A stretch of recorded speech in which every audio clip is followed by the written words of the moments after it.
أعوذ بالله من الشيطان الرجيم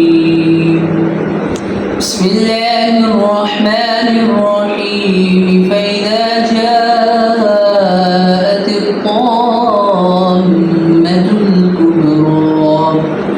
يوم يتذكر الإنسان ما سعى وبرزت الجحيم لمن يرى فأما من طغى وآثر الحياة الدنيا فإن الجحيم هي المأوى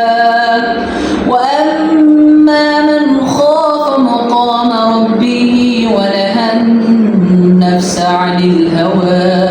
فإن الجنة هي المأوى يسألونك عن الساعة أيان مرساها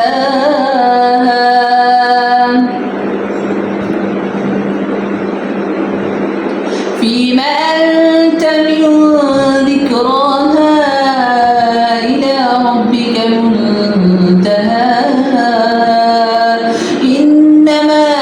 أنت منذر من يخشاها كأنهم يوم يرونها لم